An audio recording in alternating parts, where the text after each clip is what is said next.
Bonjour à toutes et à tous, j'espère que vous allez bien. Je vous retrouve aujourd'hui dans un bilan culturel dans lequel je vais vous parler de tout ce que j'ai pu voir, entendre, visiter en termes de production culturelle lors de ces 3-4 derniers mois, donc en gros de l'été. Donc dans cette vidéo, pour une fois, je ne vais pas parler de livres, puisque je vous ai déjà fait une vidéo sur 4 très bonnes lectures de l'été. Et de manière générale, voilà, pour retrouver mes lectures de l'été, vous pouvez aller sur mon compte Instagram dans lequel je fais des revues régulières sur mes lectures. Donc aujourd'hui, on va vraiment parler de tout sauf de livres. Voilà, donc j'espère que ce format un peu différent vous plaira. Alors on va commencer avec les films. Donc j'aimerais vous parler de 2 films. Alors avant de commencer, je vous précise que je ne suis pas vraiment à jour sur pas mal de choses. Donc ce que ce dont je vais vous parler aujourd'hui, il y a pas mal de choses qui sont sorties il y a longtemps, qui ont fait beaucoup de buzz il y a longtemps. Il n'y a rien vraiment d'inconnu ou de trucs un petit peu de niche. Donc c'est vraiment des trucs connus, généralement que je vois ou que je découvre après tout le monde. Voilà, donc ne m'en voulez pas, il n'y a rien, vous allez rien découvrir d'extraordinaire. Voilà, je préfère juste vous prévenir. Donc je vais vous parler de 2 films aujourd'hui que j'ai vus cet été et qui m'ont pas mal plu pour les deux. Donc le premier, c'est un film qui a fait énormément parler de lui il y a un an et demi. Donc il s'agit de Parasite de Bong Joon-ho. J'espère que j'ai bien prononcé, je pense pas du tout, mais donc c'est un film qui a reçu l'Oscar du meilleur film il y a 2 ans, je crois. Voilà, donc il a fait beaucoup parler de lui et évidemment je le regarde après tout le monde. C'est un film dans lequel on va suivre 2 familles. Une famille qui a beaucoup de mal à gagner sa vie, qui vit dans un sorte de taudis souterrain dans lequel ils ont même du mal à avoir du wifi, et une famille très aisée qui vit en gros dans une très grande maison avec des domestiques à leur service, etc. Et le fils de la première famille va en fait devenir le professeur d'anglais de la fille de la deuxième famille, de la famille riche, et peu à peu, en fait, la première famille va commencer à travailler au service de la deuxième, ce lien de plus en plus fort va finir par créer énormément d'étincelles et partir dans tous les sens, quoi. Voilà, donc ça c'est le scénario de base. C'est le deuxième film coréen que je vois. J'avais vu Snowpiercer il y a quelques années. J'ai préféré d'ailleurs Parasite à Snowpiercer. Euh, c'est un film qui traite évidemment en premier lieu des différences de classe sociale, euh, du désespoir d'une première famille qui va finir par être prête à tout pour gagner sa vie, euh, quitte à commettre certains actes répréhensibles, et la deuxième famille qui, sous couvert de bienveillance, ne se soucie finalement que d'elle et que de ses membres. Ce sont 2 classes sociales qui se rencontrent, qui ne se comprennent pas finalement. C'est la dénonciation donc de la surpuissance de certaines familles et de l'égoïsme qui en découle, et c'est une représentation des inégalités qui persistent dans la société. Donc ce que j'ai bien aimé dans ce film, c'est le scénario, euh, parce qu'il y a une sorte de tension qui monte peu à peu et qui finit par exploser.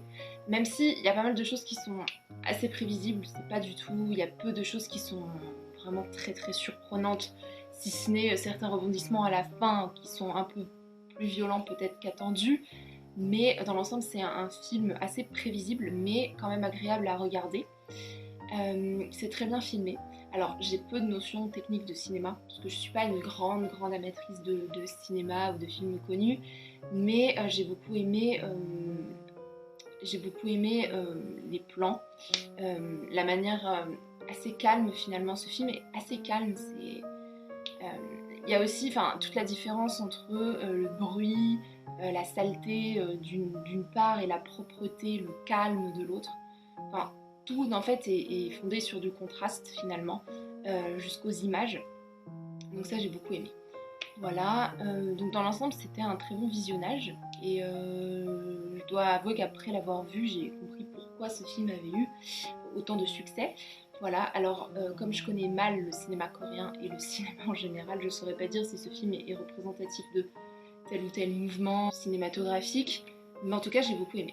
Le deuxième film dont je voudrais vous parler, c'est un film qui lui remonte beaucoup plus, c'est LA Confidential, qui est un film adapté du roman de James Ellroy, LA Confidential, qui est le troisième tome de son LA Quartet, donc qui est une série de romans policiers qui se passe à Los Angeles. Dans LA Confidential, on se trouve dans les années 50 à Los Angeles. Mickey Cohen, qui est un bandit, qui a vraiment existé d'ailleurs, un trafiquant de drogue, etc., se fait arrêter par la police et finalement c'était un petit peu le caïd en chef de la ville et la question de sa succession finit par se poser.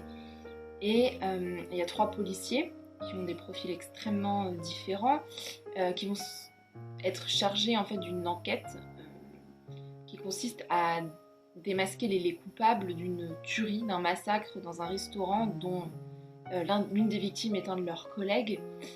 Et finalement, ils vont devoir résoudre cette enquête et tout en ayant en arrière-plan la corruption qui pénètre un petit peu toute la société de Los Angeles et l'empire qu'a laissé Mickey Cohen derrière lui.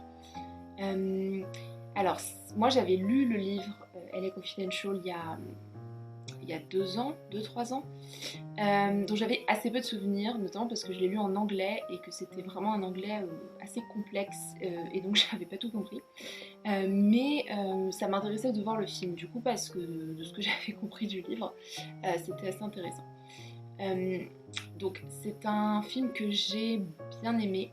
Il y a des petites différences au niveau de l'intrigue, ce qui fait que le film a été réduit à plus de simplicité parce que dans mes souvenirs, LA Confidential c'était vraiment très très très complexe. Et donc ça a été réduit à des choses un peu plus simples à suivre, ce qui fait que quand on regarde le film on comprend tout, donc ça c'est quand même appréciable. Ce que j'ai bien aimé, c'est que, enfin, ce que j'avais déjà aimé dans le roman, c'est que c'est pas un film policier qui traite uniquement d'une enquête, c'est aussi une description de la société américaine, de son racisme, de sa corruption, de son aspect faux, factice, de l'ambiance hollywoodienne, critique de la prostitution, critique d'énormément de symptômes et de vices qui rongent la société de Los Angeles. Ce que j'ai bien aimé, c'est que les personnages aussi des policiers sont des personnages qui ont tous une profondeur. Voilà, ce ne sont pas de simples commandants de police qui sont uniquement destinés à mener une enquête sans avoir réellement de construction personnelle. Eux, ce sont 3 policiers qui ont une certaine consistance finalement, une histoire, des démons, des vices personnels et leur collision et leur alliance finalement va marcher beaucoup mieux que prévu. Il y a aussi, notamment à la fin, c'est un film aussi d'action, de suspense, un peu terrifiant quoi, la fin, notamment dans la maison abandonnée. Voilà. Si vous êtes sensible, ne regardez peut-être pas ça à 1h du matin. Bon, moi ça va, mais on sait jamais. Voilà, donc c'est un film que j'ai bien aimé. Ça m'a donné envie de revoir un peu des vieux films, enfin vieux, peut-être des années 90, il est pas si vieux, mais des films il y a quelques dizaines d'années en tout cas. Ça m'a donné envie de revoir des films un petit peu noirs comme ça. Voilà, c'était un très bon film, donc je vous le recommande également. Je vais passer aux séries. Donc je voudrais vous parler de 2 séries. J'ai vu plus de séries pendant ces vacances, mais les autres séries, c'était soit des séries que j'avais déjà vues ou des séries que je continuais. Donc je voudrais vous parler de séries que j'ai découvertes pendant ces vacances. Donc la première, c'est Mare of Eastwood, qui est une série qui est sortie il n'y a pas très très longtemps, qui est une mini-série de 7-8 épisodes, je sais plus. Elle est disponible sur OCS en tout cas. Le personnage principal est joué par Kate Winslet. J'aime beaucoup Kate Winslet, donc ça a été une première motivation pour la regarder. Et Kate Winslet, elle interprète Mare, qui est une agent de police dans une ville d'un état des États-Unis, le Minnesota, je crois, je sais plus. Bon, d'un état, d'une petite ville dans un état américain, et qui va devoir résoudre le meurtre d'une jeune fille de 17 ans, qui a été retrouvée morte près d'un lac, etc.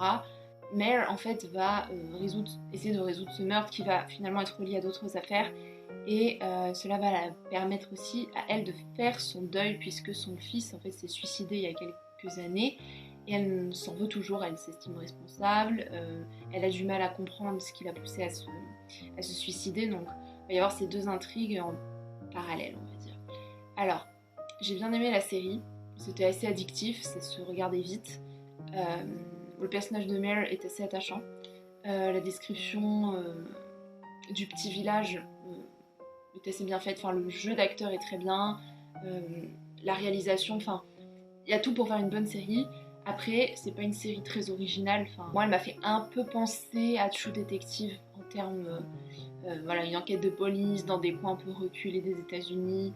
Je trouve qu'il y avait rien de très novateur dedans. Si ce n'est la fin, la résolution du meurtre, qui est novatrice certes, mais décevante. Enfin, moi je l'ai trouvée décevante. Au-delà d'être décevante, je l'ai aussi trouvée un peu tirée par les cheveux. Donc c'est vrai que après toute cette tension, on retombe un petit peu, ce qui est un petit peu dommage. Voilà, donc c'est une bonne série en soi, notamment parce que la performance de Kate Winslet est vraiment excellente, et même celle des autres acteurs. Enfin, dans l'ensemble, c'est très bien joué, c'est vraiment, voilà, tout est très bien fait, mais vous n'allez rien découvrir de particulièrement original. Voilà. La deuxième série dont je voudrais vous parler, c'est un K-drama, donc une série télévisée coréenne. C'est la première que je regarde et j'ai beaucoup aimé. Ça s'appelle The K2, The K2 en français, qui est disponible elle sur Netflix. Et c'est une série dans laquelle on va suivre un soldat, un ancien soldat coréen qui a été accusé à tort d'un crime commis en Afghanistan qu'il n'a pas commis.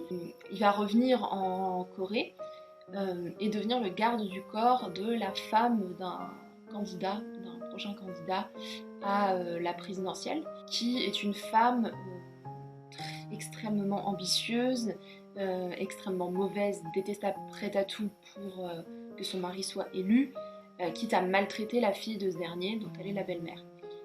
Donc le garde du corps va tomber amoureux de cette jeune fille et va se retrouver un petit peu coincé. Et tout en essayant de se venger de la personne qui l'a trahi en Afghanistan et qui l'a fait accuser à tort du meurtre de sa compagne. Alors, j'ai tout aimé dans cette série, je pense. J'ai beaucoup aimé les acteurs, je ne connaissais pas, mais que j'ai vraiment... j'ai adoré.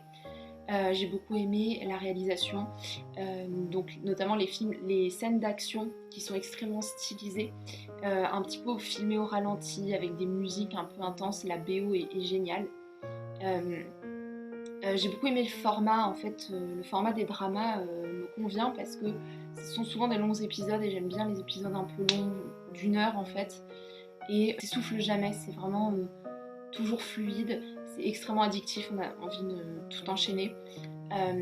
Les personnages sont très bien faits. Le héros, il est drôle, il est sarcastique, il est charismatique. Enfin, c'était vraiment un très bon héros de série. La femme du candidat est détestable, manipulatrice, mais en même temps, moi je l'ai trouvée un peu... Enfin, j'ai eu de la sympathie pour elle sur énormément d'aspects. Et le candidat est, lui, complètement dépassé. Enfin, il y a énormément... Enfin, les personnages sont très bien travaillés. C'est une série qui est assez drôle, mais pas drôle, comique, vraiment sarcastique. Et ça m'a pas mal plu. Voilà, donc c'est une série que je vous recommande. Et d'ailleurs, je suis preneuse si vous avez des recommandations de drama, puisque j'aimerais en regarder d'autres. Ensuite, je vais vous parler de 2 podcasts que j'ai écoutés cet été. Alors le premier, c'est une mini-série créée par France Culture qui s'appelle La Filière. Ce sont 10 épisodes qui racontent l'enquête de Philippe Sands, qui est un avocat en crime contre l'humanité et dont la famille, les ancêtres ont été déportés et tués lors de la Seconde Guerre mondiale parce qu'ils étaient juifs. Dans cette enquête, Philippe Sands va essayer de découvrir, de remonter en fait la vie d'Otto Wächter, qui est un officier allemand sous le commandement duquel sa famille a été tuée. Il va essayer de démontrer en fait que Otto Wächter est vraiment responsable du meurtre de sa famille. Pour cela, il va interroger le fils de ce dernier, qui est maintenant un homme assez âgé, et qui lui, en fait, est persuadé de l'innocence de son père dans cette histoire. Et en fait, les 10 épisodes racontent l'enquête de Philippe Sands pour démontrer la culpabilité de Weichser et qui va aussi retracer le parcours de ce dernier qui est mort après la guerre mais n'a jamais été condamné. C'est très bien fait parce que c'est raconté sous une forme d'enquête, limite fictionnelle, limite un peu thriller, enfin c'est... Bon, il y a des rebondissements, etc. à chaque épisode, et c'est en même temps le témoignage d'une recherche scientifique, d'un travail de chercheur finalement pour découvrir une vérité. C'est une très bonne illustration aussi un petit peu du déni qui touche pas mal de descendants de nazis, convaincus que leurs ancêtres n'ont pas commis les crimes qu'ils ont commis. Ils essayent à tout prix de prouver leur innocence parce que c'est trop difficile pour eux d'admettre que leurs parents étaient des enflures. Voilà. Et donc le personnage la personne de Hans, qui est une personne réelle, faisait un peu de la peine et en même temps provoquait pas mal d'énervement parce qu'on avait envie de lui ouvrir les yeux. Et en même temps, on peut comprendre un petit peu la difficulté à s'avouer à soi-même que son père était un criminel, quoi. Donc ça c'était intéressant, tout le travail psychologique de déni total de Hans était vraiment très bien fait. J'ai bien aimé Philippe Sands parce que je trouve qu'il avait un certain recul sur la situation et pas mal de remarques un petit peu acerbes, sarcastiques qui ponctuent l'enquête. Et qui est vraiment une histoire assez folle parce que c'est vraiment l'histoire d'une cavale complète, on dirait on est presque dans une fiction. C'est aussi un podcast qui illustre certains aspects un peu méconnus post-Seconde Guerre mondiale, notamment la découverte de tout un réseau de nazis qui envoyaient ces derniers se cacher pour échapper à la justice, notamment en Amérique du Sud. C'est là qu'on voyait qu'il y avait vraiment un réseau extrêmement bien ficelé. Ça montre aussi la récupération américaine des nazis en question. Certains ont été embauchés par les services secrets américains pour travailler pour eux, pour lutter notamment contre le communisme. Enfin, le rôle vraiment très très discutable, on va dire, des Américains dans la gestion post-Seconde Guerre mondiale des nazis fugitifs. C'est vraiment très intéressant à regarder, et à entendre plutôt. Voilà, donc c'est un podcast qui est assez court, donc qui s'écoute assez rapidement, que je vous recommande si vous êtes intéressé par cette période historique. Le deuxième podcast, c'est un podcast qui est connu en fait depuis des années, mais je ne me mets qu'aujourd'hui à l'écouter. Il s'agit de Distorsion, qui est un podcast que j'écoute sur Apple Podcast personnellement, mais je crois qu'il est disponible sur plein d'autres plateformes. Est animé par 2 journalistes québécois qui vont en fait décoder un petit peu des mystères d'internet, donc des disparitions qui ont fait un certain buzz, certains phénomènes comme les incels par exemple, où il y avait les cam girls, enfin pas mal de phénomènes qui font un certain buzz sur internet. Donc il y a des tas d'épisodes, j'ai pas tout écouté d'ailleurs, mais c'est vraiment très intéressant si vous vous intéressez à un petit peu des mystères d'internet, aussi du true crime, enfin voilà. C'est très bien documenté et c'est vraiment passionnant, donc je vous le conseille également. Ensuite, je voudrais vous parler de quelques magazines, revues que j'ai lues pendant ces vacances. Je voudrais tout d'abord vous parler de 2 hors-séries du magazine Lire, magazine littéraire, qui s'appelait avant le magazine littéraire. Donc l'un sur Marguerite Duras, que voici, et un autre sur Virginia Woolf, que voici également. Les 2 étaient très instructifs, voilà. J'ai pas grand chose à en dire d'autre. Si vous êtes intéressé par la vie et par les œuvres de ces autrices, on en apprend beaucoup, notamment sur leur vie privée, sur leur manière d'écrire, sur leur conception de la littérature. Voilà, ça permet, c'est assez bien documenté, c'est assez riche, donc c'est vraiment intéressant si vous êtes intéressé par ces autrices. J'ai d'autres numéros d'ailleurs qu'il faudrait que je lise sur d'autres auteurs et autrices. Voilà. Ensuite, j'ai lu un des tomes de la revue America, donc l'Amérique des marges, qui est le 11e, je crois. America, c'est une revue qui date de 2016, mais que j'ai découverte l'année dernière, et donc depuis, je me rattrape un petit peu. Voilà, donc ce que j'ai beaucoup aimé dans ce tome, C'est notamment l'interview avec Joyce Carol Oates, qui est une autrice que j'aime bien, qui était vraiment très intéressante à lire, et une nouvelle de Toni Morrison, une nouvelle inédite en tout cas, c'est ce qui était dit dans le magazine. Et la nouvelle était vraiment très très bien. On suivait deux petites filles, une petite fille noire et une petite fille blanche, et leur parcours de vie, leur amitié un petit peu chaotique, etc. Et en fait, ce qui était bien fait dans la nouvelle, c'est qu'on n'arrivait pas forcément à distinguer qui était la petite fille blanche et qui était la petite fille noire jusqu'à la fin du texte. C'était vraiment très bien fait. Donc si vous avez l'occasion de vous le procurer, eh bien, achetez-le, parce que rien que pour la nouvelle, ça vaut le coup.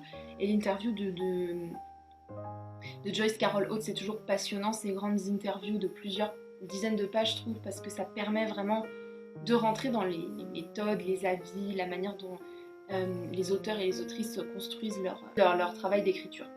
Voilà. La dernière revue dont je vais vous parler, c'est La Déferlante, qui est une revue féministe qui a été créée cette année et à laquelle d'ailleurs j'avais participé, enfin je n'ai pas participé, j'ai rien écrit dedans, mais c'est une revue qui avait fait un appel de dons, j'avais participé à l'appel de dons, voilà. Et donc je me suis abonnée. Alors il y a 3 numéros qui sont sortis maintenant, mais je vous parlais du premier du coup, donc Naître aux origines du genre. Alors ce que j'ai beaucoup aimé dans cette revue, c'est déjà l'interview croisée entre Céline Sciamma et Annie Ernaux. Voilà, ce que j'ai besoin d'en dire plus. C'était très intéressant de voir leur point de vue, leurs expériences personnelles, qui se croisent, qui sont aussi parfois différentes. Ça donnait une impression un petit peu aussi de débat, et donc j'ai trouvé ça très intéressant. Et puis ce que j'ai beaucoup aimé aussi, c'est l'interview d'Amandine Gay sur l'adoption, sur son parcours en tant que femme noire adoptée par des parents blancs, et comment ça a affecté son parcours personnel et la quête des origines, et notamment tout un débat. Doit-on ouvrir les dossiers des personnes nées sous X, ou doit-on continuer à protéger l'anonymat de la mère? Évidemment, voilà, c'est un débat qui est assez intéressant et pour lequel je n'ai pas de réponse prédéfinie, justement. Autre chose que j'ai beaucoup aimé, c'était une interview à 3 personnes sur que faire des violeurs, comment rendre une justice qui à la fois les condamne et en même temps permet de ne pas retomber dans la récidive. C'était un débat très intéressant qui montre que finalement c'est pas si simple de condamner des violeurs, c'est pas si simple de mettre en place des politiques judiciaires qui sont justes pour les victimes et qui permettent d'empêcher la récidive. Tout ça est très complexe et parfois un petit peu plus simple que ce qu'on peut lire un peu partout. Voilà, donc j'ai hâte de lire les autres numéros. Mais en attendant, celui-là était très bien. Je sais pas s'il est toujours disponible d'ailleurs, mais bon. Si c'est le cas, je vous conseille de vous le procurer. À la fin de cette vidéo, j'espère qu'elle vous aura plu, j'espère que ce format vous plaît parce que je pense en refaire de manière assez régulière. Voilà. Dites-moi dans les commentaires ce que vous avez vu, écouté, lu cet été et que vous aimeriez partager. Voilà, et je vous dis à bientôt dans une prochaine vidéo.